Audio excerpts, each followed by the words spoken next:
was to ask the Prime Minister a direct question while looking him in the eye.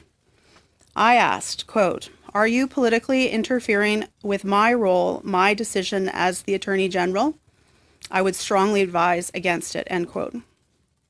The Prime Minister said, no, no, no, we just need to find a solution. In what can only be described as explosive testimony before the Parliament's Justice Committee, Jody Wilson-Raybould finally got a chance to speak her truth. Have a listen. I experienced a consistent and sustained effort by many people within the government to seek to politically interfere in the exercise of prosecutorial discretion in my role as the Attorney General of Canada in an inappropriate effort to secure a deferred prosecution agreement with SNC-Lavalin.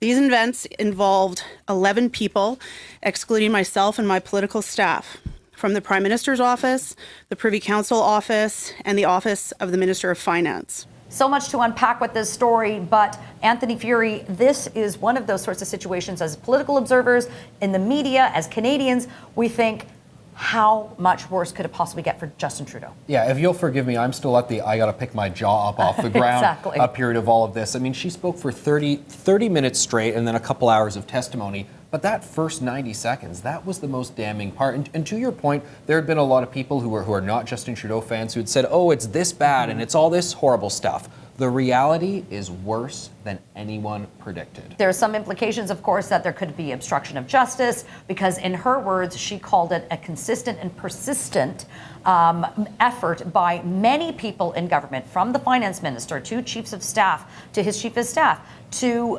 people in the Prime Minister's office, to the Prime Minister's chief of staff. So many people named. She did name names for sure yesterday.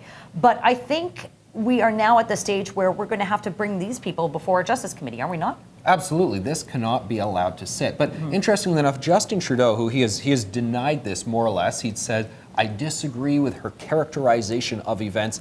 He wants it to stay with the Justice Committee. He wants it to stay with the Ethics Commissioner because he has some degree of familiarity and even control over how those processes work. But if this gets into public inquiry territory or an RCMP probe, that's when he loses all control, and that's when this thing can really get wild. Toronto Sun's editorial today, of course, calls for this to now get to a point where we need an RCMP investigation. What brought us to this point? Well, I think just the origin story of it, that they did so much political interference. I mean, people wanted to talk about how there was messaging involved and, oh, it's not, it's the cover-up, not the sort of original crime, bringing in the old Watergate lessons. But if you look at what Jody Wilson-Raybould said, I mean, this is the problem, just persistent, constant. She says multiple times, she told different people, I consider this interference, please stop. And they kept on doing it. So it's one of those things that if you have a person like Jody Wilson-Raybould stand up on principle, raise her hand and say, I don't like this, as soon as she decides to speak, the cat's out of the bag. Well, we always have heard the notion that no means no, but no one in Trudeau's inner circle seemed to be listening to the former Attorney General. So moving forward, why is she still sitting in the Liberal caucus? These are very intriguing questions, and a lot of people have a lot of different theories on all of it. I mean, she feels that she raised the issue and then perhaps it had been dealt with. She said, stop doing this, we can't interfere, and then wanted to still be a part of government and still go on and do the agenda of the government.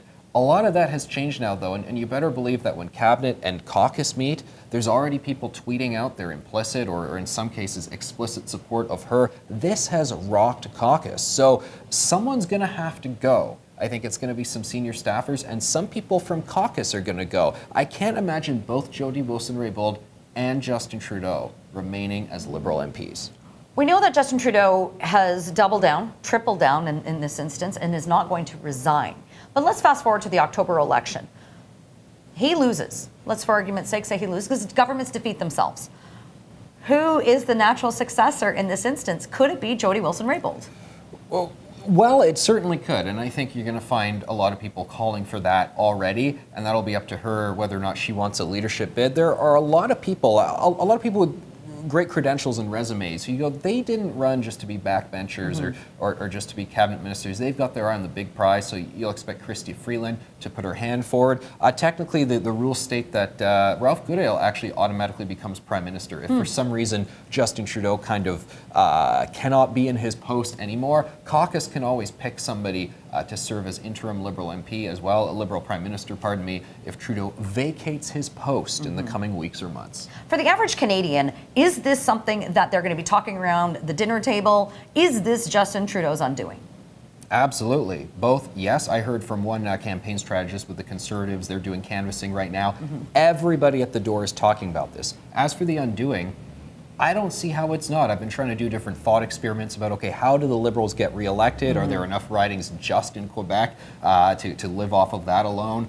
No, this is going to be a massive challenge. And if the Prime Minister does find that people around him are part of an RCMP probe, if people get criminal charges around him, it's not inconceivable that he will be called to the RCMP himself because he's implicated in all of this. Can you survive that as a Prime Minister in a country like ours that really prides the rule of law? I don't think so.